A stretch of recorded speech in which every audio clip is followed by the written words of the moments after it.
Augustan age, जिसे age of sensibility, new classical age, age of reason, age of scandal भी कहते हैं। 17वीं century के ख़त्म होने के साथ रेस्टोरेशन एज भी ख़त्म हो गई थी। रेस्टोरेशन पे लेक्चर आपको डिस्क्रिप्शन में मिल जाएगा, आप देख सकते हैं वहाँ पे। अब 18वीं सेंचुरी शुरू होती है। इंग्लैंड की क्वीन 18वीं सेंचुरी में मलका ऐन होती है, वो तख्त पर बैठी होती है, मुल्क को और हुकूमत को संभाले होती है। इस एज के राइटर्स की दिलचस्पी, इंटरेस्ट क्लासिकल वर्क में बढ़ता जा रहा था, जो कि ग्रीक और लैटिन में लिखे गए थे। अब हुआ कुछ यूँ कि इन राइटर्स ने क्लासिकल वर्क और राइटर्स को कॉपी किया।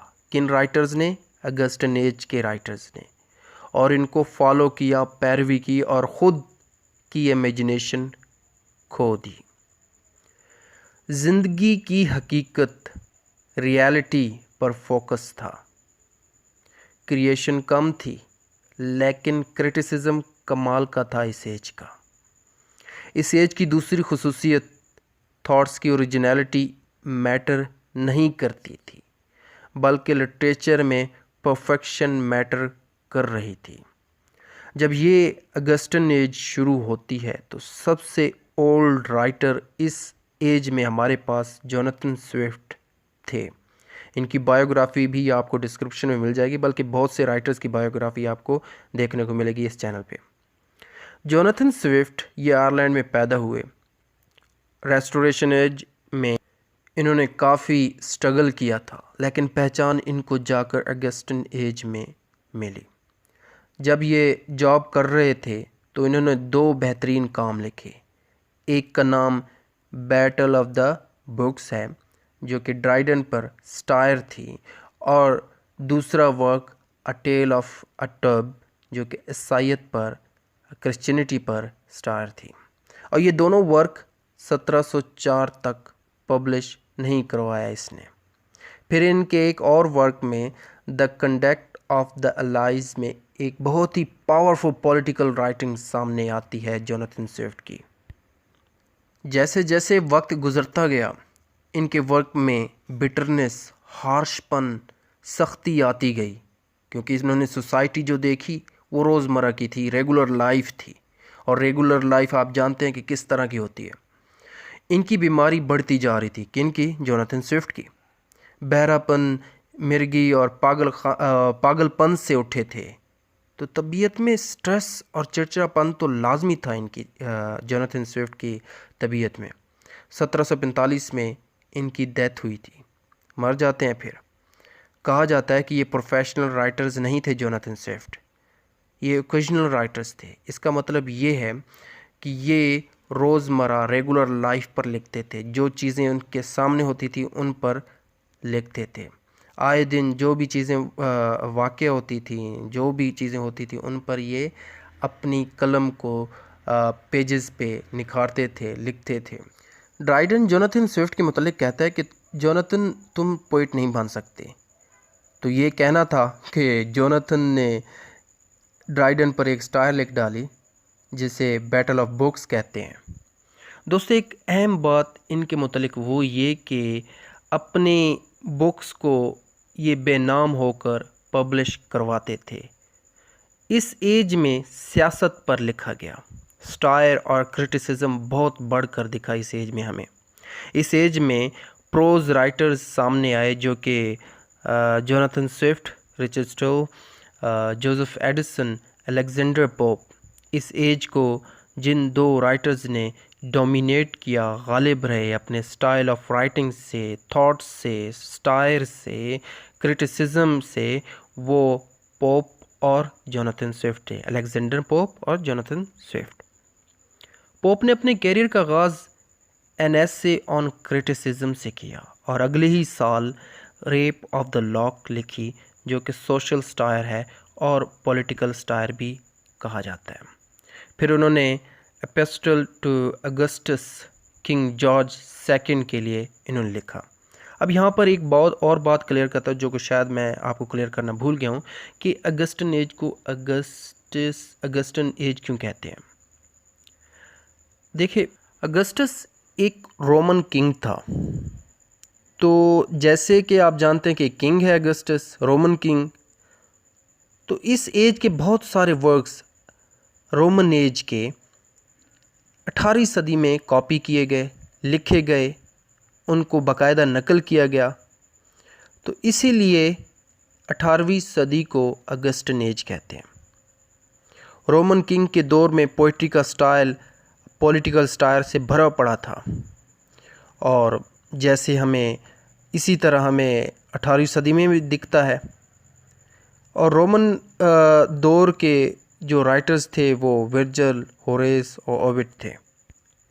इनके वर्क्स को अगस्टन एज के राइटर्स ने कॉपी किया था। इसी एज के राइटर्स को न्यू क्लासिकल एज भी कहा जाता है। इस एज में प्रिंटिंग मटेरियल सस्ता हो गया था। किस एज में? 18वीं सदी में, अगस्टन एज में। यानी कि जब प्रिंटिंग मटेरियल सस्ता है तो रीडर्स भी बढ़ेंगे, ऑथर्स भी बढ़ेंगे, और क्या है कि बुक्स भी सस्ती हो जाएंगी। ऐसा इसीलिए हुआ था क्योंकि 1893 में प्रेस रिस्ट्रिक्शन एक्ट आ रहा था, जिसके तहत ये कहा गया था कि प्रिंटिंग स्ट्रक्चर को अब गवर्नमेंट के कंट्रोल में नहीं रखा जाएगा।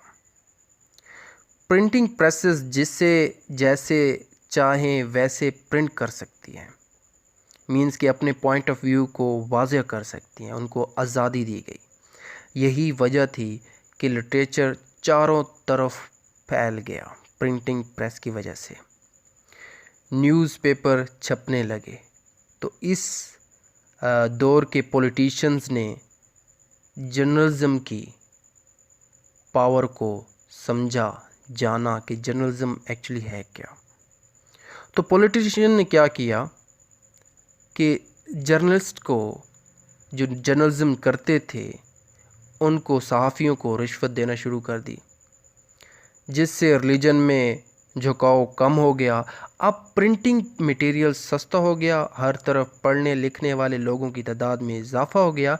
इसीलिए ये एज ऑफ रीज़न भी कहलाती है, या फिर आप यूँ कहें कि एज ऑफ इनलाइटमेंट भी इसे कहा जाता है। इस एज में लिटरेचर काफ़ी फजूल किस्म का लिखा गया था। वो क्यों? क्योंकि आपने पीछे मैंने आपको बताया है, मज़ीद भी बताऊंगा। ऑथर्स पॉलिटिशियंस को फंड करते थे। ऑथर्स सिर्फ अपनी एज की क्राइम और बुराइयों को दिखाते थे। इसीलिए इस एज को एज ऑफ स्कैंडल्स भी कहा गया है। सारे लिटरेरी फॉर्म्स में पोइट्री, ड्रामा और प्रोज में स्टायर्स का इस्तेमाल बहुत देखा गया। अच्छा, दूसरा, इन राइटर्स ने क्या किया? एक ट्रेंड पकड़ लिया। वो ट्रेंड क्या था कि अपनी ही एज के किसी राइटर्स को पकड़कर खूब टारगेट करते थे, उस पे स्टायर लिखते थे। नॉवेल्स, पोइट्री में एक दूसरे से लड़ रहे होते थे राइटर्स, ऑथर्स। अगर किसी राइटर्स ने तनकीद की तो दूसरे राइटर्स का फ़र्ज़ बन जाता था कि मैंने तो इसको जवाब देना ही देना है। इसी तरह नॉवेल्स में आप देख लें, सैमुअल रिचर्डसन ने, जिसने पैमेला लिखी, तो इसके रिस्पॉन्स में हेनरी फील्डिंग ने क्या लिखा? हेनरी फील्डिंग ने ऐसा किया कि एलिजा हैवुड के साथ मिलकर स्टायर करने के लिए एक नावल लिखा। ड्रामेटिस्ट दूसरे ड्रामेटिस्ट को स्टायर करने लगे, इसके काम को तनकीद का निशाना बनाने लगे। अब बात करते हैं कि अगस्टस एज के राइटर्स ने जो फॉर्म्स ऑफ लिटरेचर लिखी, उनमें क्या डिफरेंस था। तो सबसे पहले प्रोज राइटिंग को हम दें। प्रोज राइटिंग में एसेस के थ्रू स्टायर हुआ करता था। प्रोज और एसेस को डेवलप करने का काम दो राइटर्स के ज़िम्मे था। वो एक का नाम जोसेफ एडिसन और दूसरे का नाम रिचर्ड स्टेल था। इन दो राइटर्स ने द स्पेक्टेटर लिखी, जो कि बहुत कामयाब जर्नल था। इसके आने के बाद पॉलिटिशियंस को न्यूज़ और प्रेस की पावर का पता चला।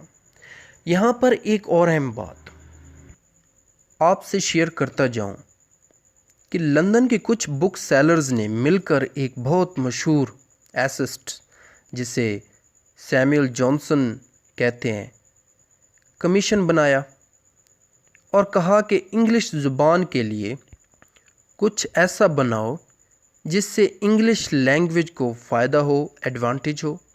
तो सैमुअल ने क्या किया, 9 साल लगातार मेहनत करके 6 असिस्टेंट के साथ मिलकर इंग्लिश लैंग्वेज के लिए पहली डिक्शनरी बनाई। जी हाँ, जो आजकल आप डिक्शनरी यूज़ कर रहे हो, तो इसका फाउंडर कौन है?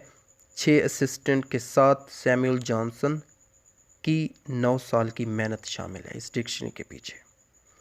ये जो डिक्शनरी है जो सैमुअल जॉनसन ने बनाई थी, 40,000 वर्ड्स पर मुश्तमिल थी और कहा जाता है कि 1 लाख कोटेशंस के साथ बनाई गई थी। इसी पीरियड के दूसरे जो चिराग थे प्रोज राइटिंग में, वो डैनियल डेफो थे। ये एक जर्नलिस्ट थे और इनका सबसे मशहूर वर्क रॉबिन्सन क्रूसो था। जर्नलिज्म और प्रोज राइटिंग से इस एज में नावल्स का लिखना भी बाकायदा मंजर आम पर आया।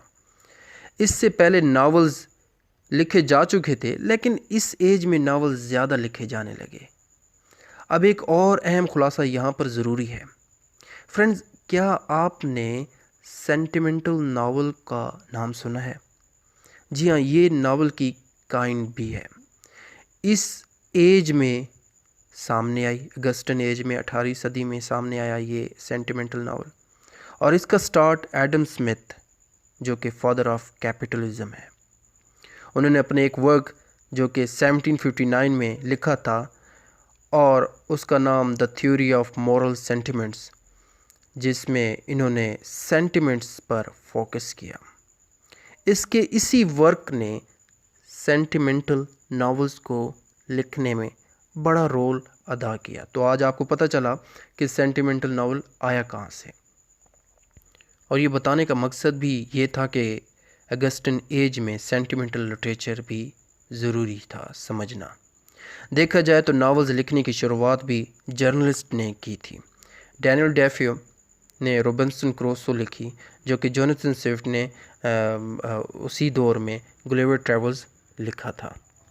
और एक और अहम बात, सेंटिमेंटल नावल लिखने की पहली ट्राई सैमुअल रिचर्डसन ने अपने नावल पैमेला लिख कर की थी। फिर ओलिवर गोल्डस्मिथ ने द विकर ऑफ वेकफील्ड लिखी। इसी तरह सैमुअल रिचर्डसन ने पैमेला लिखी। हेनरी फील्डिंग ने पैमेला के जवाब में स्टायर करने के लिए शमेला लिखी, और जोसेफ एंड्रयूज़ भी साथ लिख डाली हेनरी फील्डिंग ने। क्यों लिखी?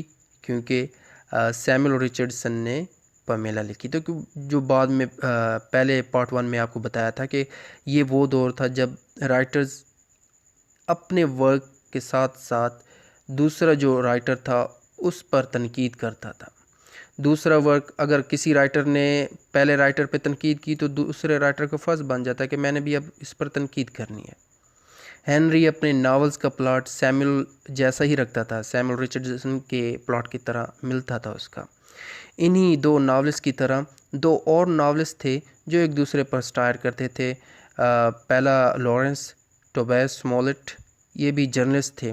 इस एज में जो बड़े नाम स्टायर में माने जाते हैं वो जोनाथन स्विफ्ट और अलेक्जेंडर पोप हैं।